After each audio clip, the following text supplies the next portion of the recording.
1, 2.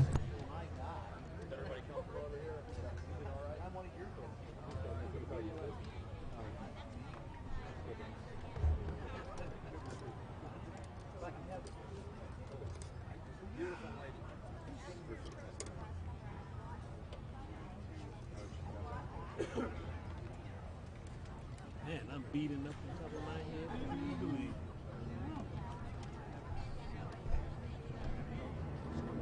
I'll let you go to the live stream later. Thank you.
Fred. Come on, come on.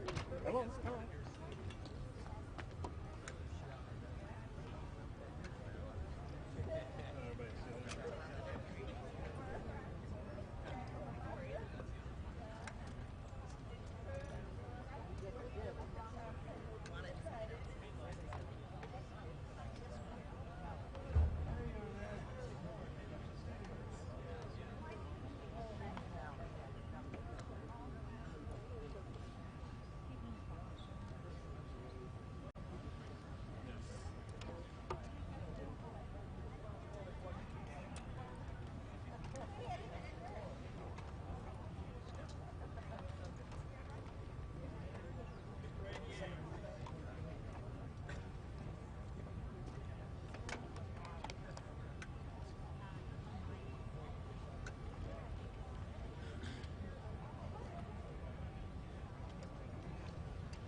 Ladies and gentlemen, please take your seats and silence your cell phones. Thank you.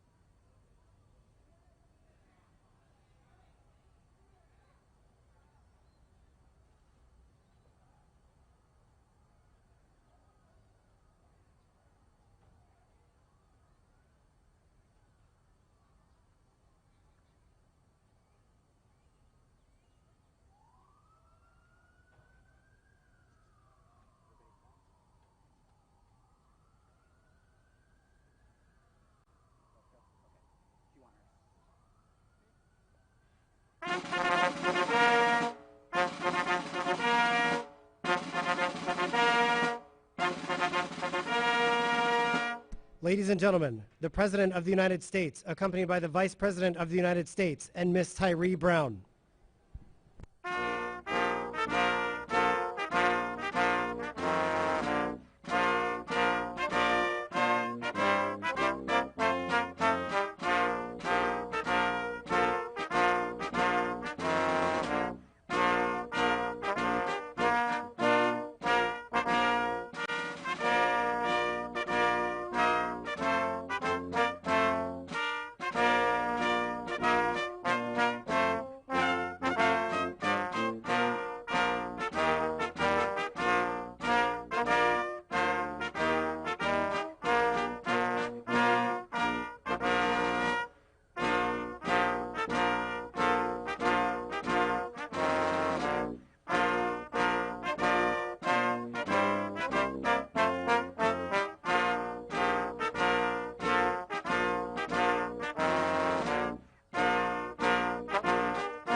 Good morning, everyone. Please have a seat. Good morning. Well, July 26th, 1990 was indeed an historic day. On that day, the Americans with Disabilities Act was signed into law. On that day, America became better because we know an accessible America is a better America. Speaker Nancy Pelosi, Leader Kevin McCarthy, Chairman Pat Leahy, Senator Bob Casey, thank you all for your leadership. Steny Hoyer, I'm getting to you in a second, for being here today. Looking out, I see so many who helped make the ADA real. The activists who gave everything they had to fight for that bill.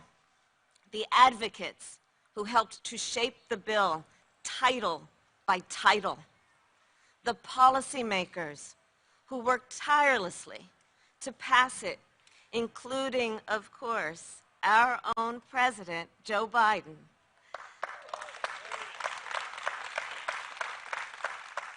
House Majority Leader, Steny Hoyer, and Congressman Tony Coelho. Thank you all. Every day, in every community, lives of the American people are better because of the work you all did. When people can ride a bus because it has a lift, when they can enter a building because it has a ramp, when they can watch a movie with closed captions, when a student with a disability goes to school instead of discrimination gets support. That is the ADA in action. The ADA gives all Americans the opportunity to fully participate in our democracy, in our economy, and in our society. The ADA gives all Americans the opportunity to determine their own future. Self-determination, which I believe the government must facilitate. That is the impact of the ADA. And after all, the promise of America. At the same time, truth must be told. The ADA was a very important beginning, but there is still so much work to be done.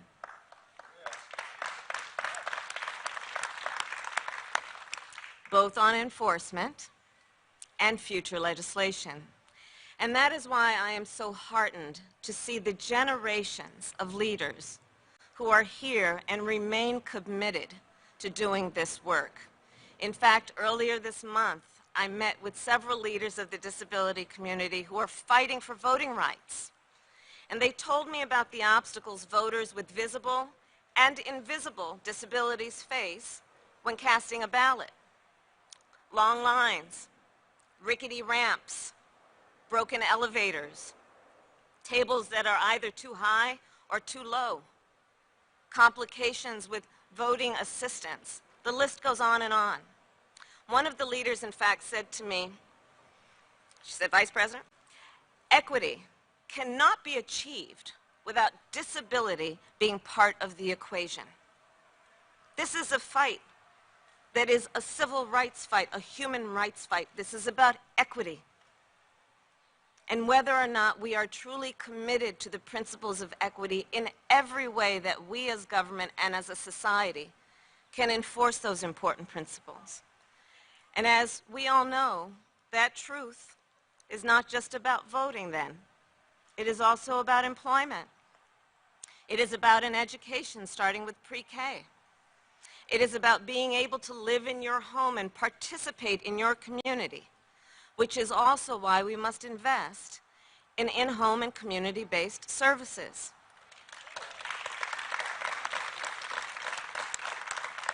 So folks, here's the bottom line. The President and I will continue to fight with you to make America more accessible for all people. This work is urgent, and the reason we do it is obviously important, because every person in our country deserves the opportunity to dream with ambition, to have choices, to shape their own future unencumbered by any barrier, free from any obstacle. Because this, as we know, is the very definition of self-determination. And this is the United States of America. So thank you all for your courage and for your commitment. And now, it is my great honor to introduce a person, a leader, who exemplifies all of that. Tyree Brown is an artist who lives in Maryland, and she is focused on building a future of her own design. I am grateful to her for her extraordinary leadership and that she is here with us today Please welcome Tyree Brown.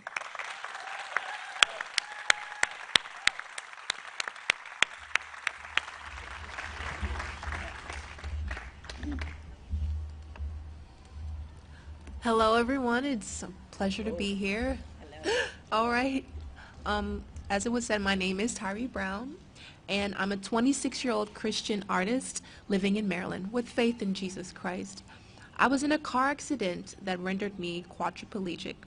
Art and faith has always been a prominent part of my life, but everything changed after my injury. I could no longer walk or use my dominant right hand. I was sent to a rehabilitation center, National Rehab Hospital, then to a nursing home, back to rehab, only to go back to the nursing home where I stayed another 10 months. I was away from my home for over a year.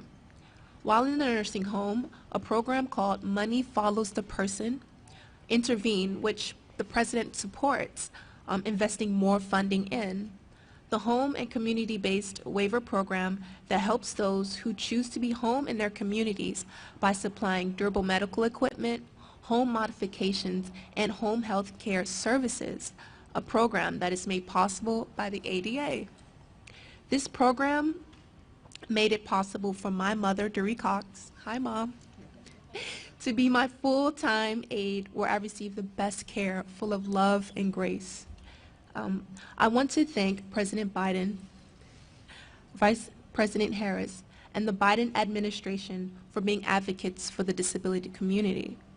With American Jobs Plan, there's a $400 billion investment in caregiving economy, okay?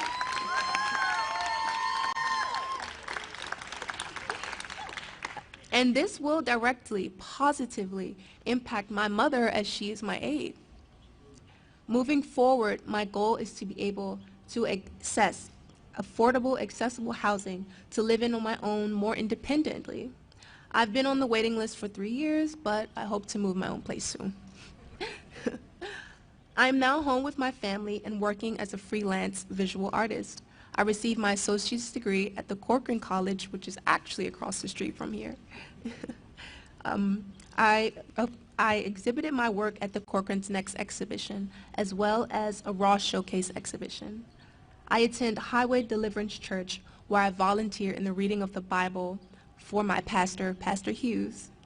I am also a new volunteer with the Disability Partnerships, a nonprofit organization that aims to support individuals with disabilities like myself.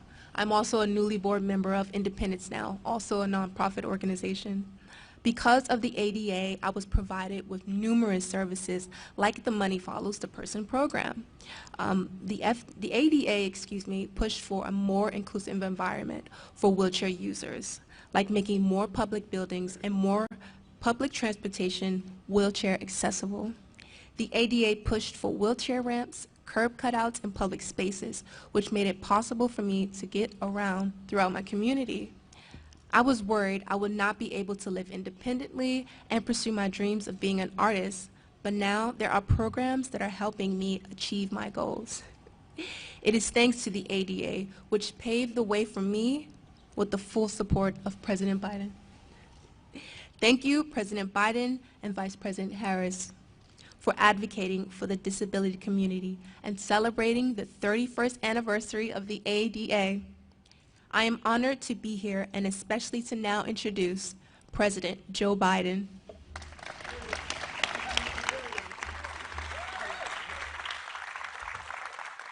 Madam Vice President, Tyree, you're an inspiration. Thank you for sharing your story. 31 years ago today, on the south lawn of the White House, President George H.W. Bush signed the Americans with Disabilities Act. He was surrounded by disability advocates and bipartisan members of the United States Congress, just as we are today.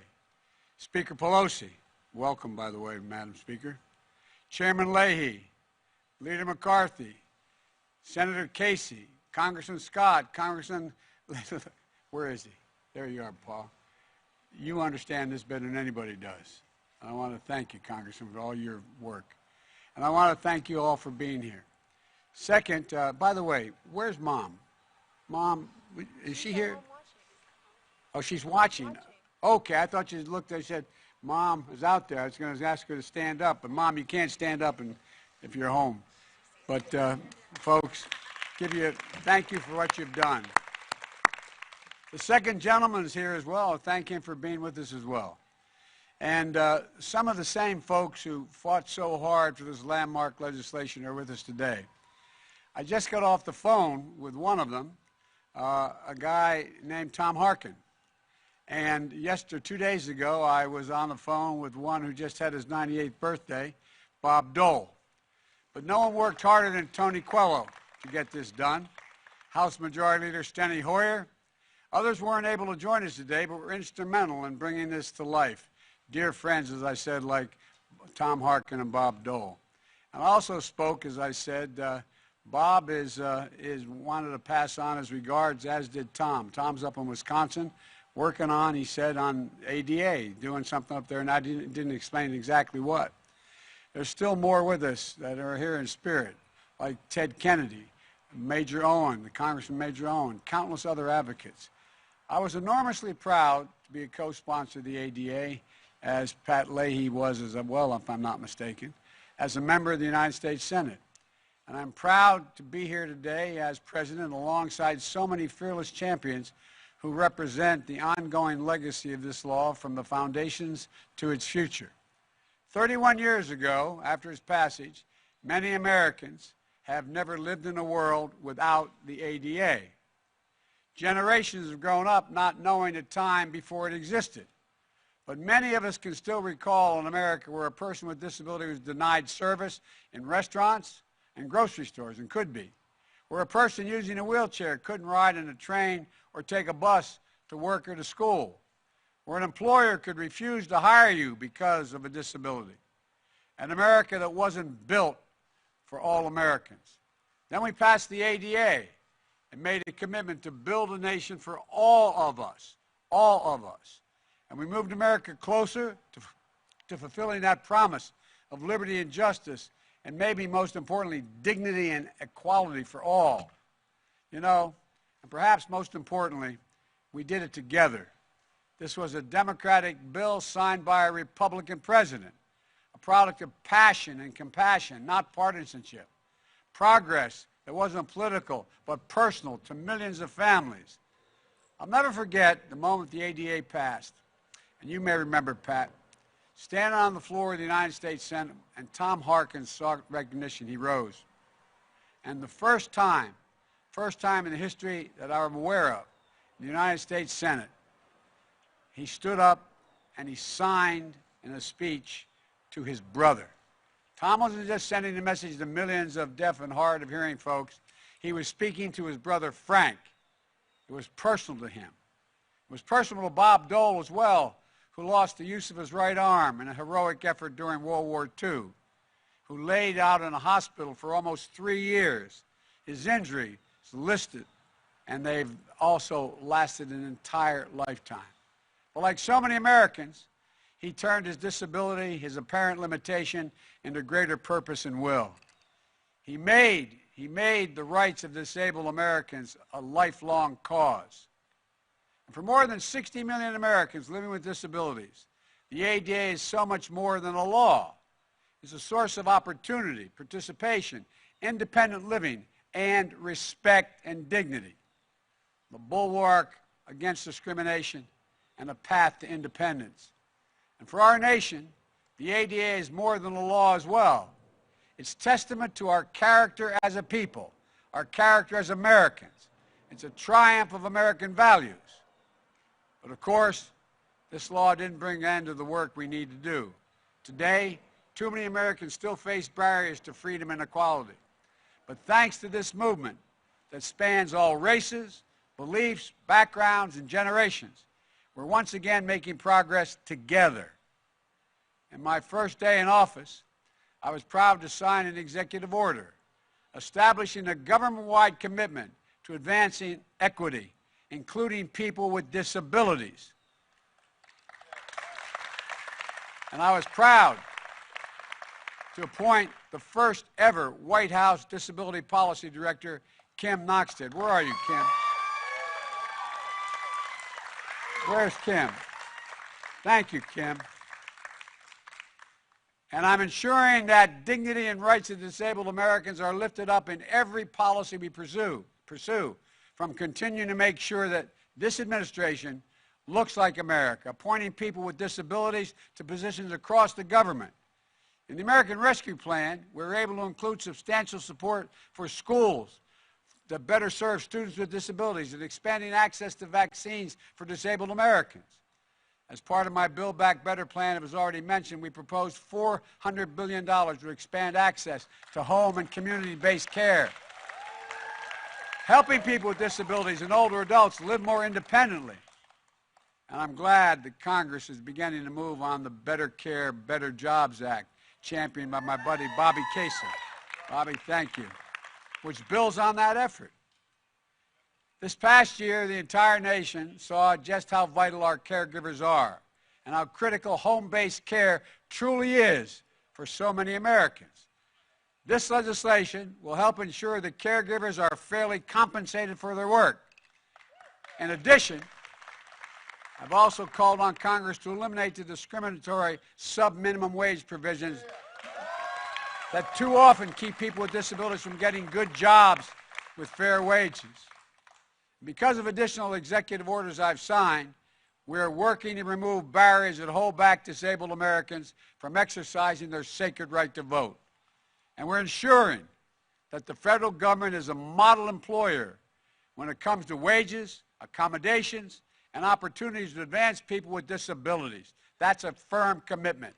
And today, finally, I'm proud to announce a new effort, the first of its kind, to help Americans grappling with long-term effects of COVID-19 that doctors call long COVID.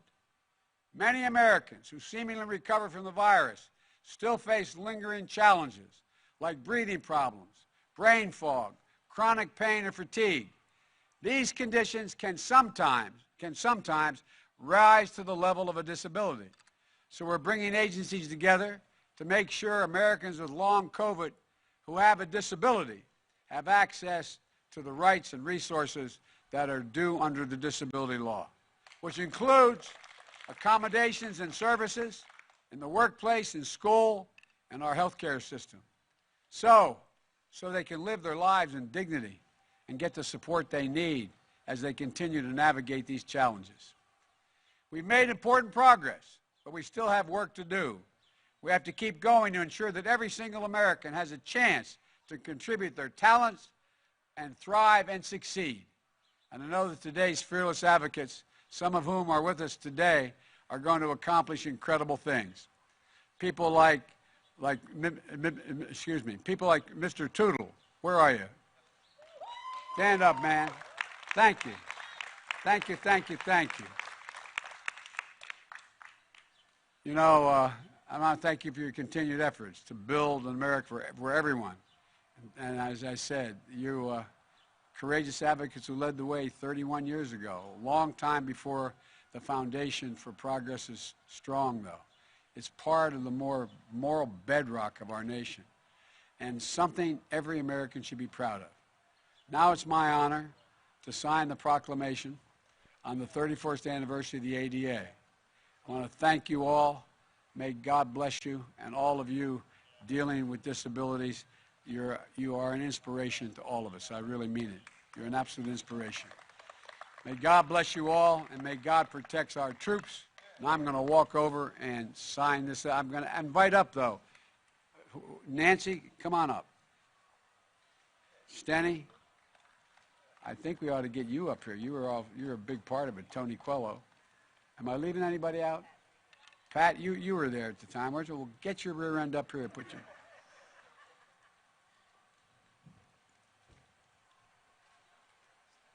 The leader is taking his camera because Pat would rather use his camera than I think anything else. Yeah, come on. Tony, you get right in the back here. You were a big, gigantic part of it. Okay. Pat, come on. All right. Anniversary of the Americans with Disability Act 2021.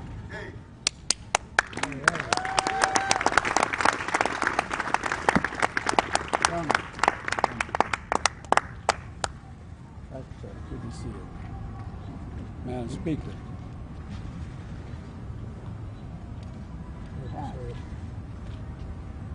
What? I will, but I want to make sure I got all the... Yeah.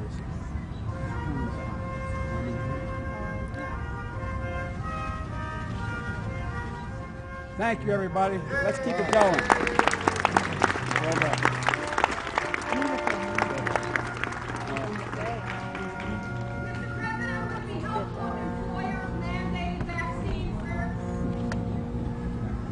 Mr. President, do you have confidence you can get the unvaccinated Americans vaccinated? We have to.